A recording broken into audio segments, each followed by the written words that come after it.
Ulah dikira papagon teh ngan seukur kata-kata mutiara anu ditulis dina kertas di figuraan.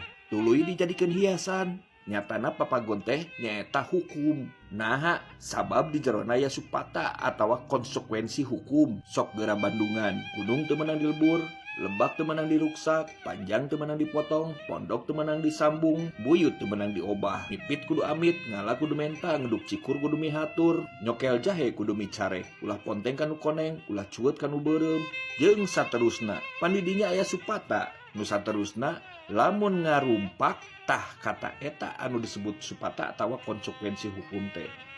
Matak burung jadi ratu, matak edan jadi menak, matak eleh juritna, matak sangar nagarana, jeung saterusna. Eta kan jelas, yen papagon teh lain ngan saukur kata-kata mutiara. Tapi dasar-dasar hukum anu geus ditangtukeun kolot pikeun kahirupan anak incuna ka hareup supaya ulah cilaka.